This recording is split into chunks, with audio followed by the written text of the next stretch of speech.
N आपको एक vector space दे रखा है जो कि रियल पॉलिनोमियल्स को कंटेन करता है जिनकी डिग्री एटमोस्ट 3 है। एक लीनियर ट्रांसफॉर्मेशन एस डिफाइन करी गई है एन से एन पर। इसको लीनियर ऑपरेटर भी कह सकते हैं क्योंकि सेम वेक्टर स्पेस पर है। इस तरह से इसका स्ट्रक्चर ये दे रखा है। अब आपको यहाँ पर एस के रेस्पेक्ट में मैट्रिक्स एक्स एस का मैट्रिक्स रिप्रेजेंटेशन फाइंड करना है विद रेस्पेक्ट टू बेसिस। यहाँ पर ये बेसिस गिवन है।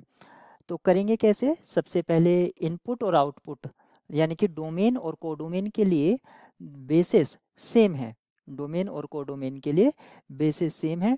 तो हम डोमेन का जो बेसिस है उसको एज ए इनपुट कंसीडर करेंगे और जो आउटपुट आएगा उसको आप लीनियर कॉम्बिनेशन ऑफ बेसिस में लिखेंगे क्योंकि बेसिस दोनों के लिए सेम है। तो मैं यहाँ पर अलग से नहीं कह रहा हूँ कि डोमेन के लिए या कोडोमेन के लिए। तो सबसे पहले आपका जो बेसिस है, बेसिस यहाँ पर जिसको मैं बीटा से डिनोट कर रहा हूँ वो दे रखा है 1s(s)² s³ इस तरह से आपको ये बेसिस दे रखा है। और ये स्टैंडर्ड बेसिस होता है। डिग्री 3 है तो 3 तक जाएगा, डिग्री 4 है तो 4 तक जाएगा। एक चीज और याद रखेंगे, अगर आपको Pn x, इसको हम वेक्टर स्पेस से डिनोट करते हैं, वेक्टर स्पेस है ये, इसमें n एटमोस्ट n डिग्री तक के पॉलिनोमियल कंटेन करता है और इसकी जो डायमेंशन होती है, इसकी डायमेंशन होती है n+1। तो आप यहाँ पर देख सकते हैं कि एटमोस्ट 3 डिग्री तक के पॉलिनोमियल कंटेन कर रहा था वेक्टर स्पेस।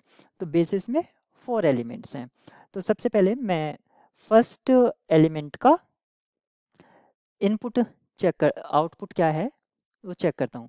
तो यहाँ पर S1 का जो वैल्यू है वो 1 है और इसको लीनियर कॉम्बिनेशन में इस तरह से लिखेंगे 1 × 1 + 0 × x + 0 × x² + 0 × x³। फिर सेकेंड इनपुट आप कंसिडर करेंगे x और आउटपुट मिलेगा x+1। अब इसको लीनियर कॉम्बिनेशन में लिखेंगे 1 × 1 + 1 × x + 0 × x² + 0 × x³। फिर x² आउटपुट आपको मिलेगा x+1 होल स्क्वायर। इसको आप एक्सपेंड कर दीजिए पहले, तो 1 + 2x + x²। फिर लीनियर कॉम्बिनेशन में लिखेंगे 1 × 1 + 2 × x + 1 × x² + 0 × x³। जो थर्ड लास्ट इनपुट रहेगा वो x³ रहेगा। ये हमें मिलेगा x+1³ और ये 1 + 3x + 3x² + x³। तो आपको जो मैट्रिक्स रिप्रेजेंटेशन मिल रहा है S का with respect to standard basis, यहाँ पर उसका साइज आप पहले से देख सकते हैं क्योंकि n से n तक था। इसका बेसिस में 4 एलिमेंट है, इसके बेसिस में भी 4 एलिमेंट है, तो 4x4 का मैट्रिक्स ऑब्टेन्ड होगा। अब ये जो यहाँ पर आपको लीनियर कॉम्बिनेशन में लिखा है आपने, इसके कोफिशिएंट को कॉलम वाइज लिख लीजिए। तो 1 0 0 0, फिर 1 1 0 0, फिर 1 2 1 0 और लास्ट कॉलम होगा 1 3 3 1।